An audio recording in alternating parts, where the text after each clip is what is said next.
સુરતમાં સીઆર પાટીલે શિવશક્તિ ટેક્સટાઇલ માર્કેટની મુલાકાત લીધી. આગને કાબૂમાં લેવામાં ઉણપ રહી ગઈ હોવાનો સ્વીકાર પણ કર્યો. આગમાં નુકસાન પામેલા તમામ વેપારીઓ પ્રત્યે તેમણે સંવેદના દર્શાવી. જાનહાનિ નથી થઈ તે બાબતે રાહતની લાગણી પણ વ્યક્ત કરી. ભાજપ વતી ₹11 લાખનો સહાયનો ચેક પોસ્ટાને આપ્યો છે. પ્રથમ વખત વેપારીઓ માટે રિલીફ ફંડની માંગણી કરાય તેવું સીઆર પાટીલે કહ્યું છે. વેપારીઓ પાસે પૂરતા પ્રમાણમાં ઇન્સ્યોરન્સ પણ નથી તેવું જણાવ્યું. રાજ્ય સરકાર શું મદદ કરી શકે એ દિશામાં પણ વિચારણા ચાલુ છે તે પણ સીઆર પાટીલ દ્વારા કહેવામાં આવ્યું.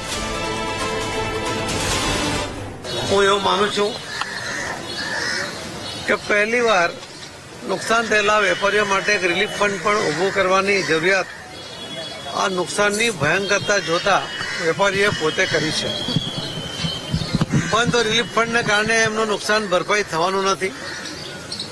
અનઓર્ગેનાઇઝ આ બિઝનેસ હોવાને કારણે એમની પાસે પૂરતા પ્રમાણમાં ઇન્સ્યોરન્સ પણ નથી. Municipal commissioner, police commissioner, collector સહિત બધા જ અધિકારીઓ, બધા ધારાસભ્યો, પદાધિકારીઓ, મેયરશ્રી પોતે પણ બનાવના સ્થળે સ્ટેન્ડિંગ ચેરમેનને બધા તરત પહોંચ્યા હતા. વેપારીઓને પોતાને પણ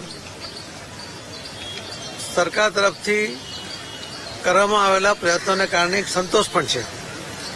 પરંતુ આગની ભયંકરતાની સામે કદાચ આપણે ટાંચા પડ્યા હતા, એના કારણે આપણે બહુ નુકસાનમાંથી અમને બચાવી શક્યા નથી. પણ સૌથી સાંત્વના લેવાઈ જેવી જે વાત છે એમાં એક પણ જાનહાનિ થઈ નથી.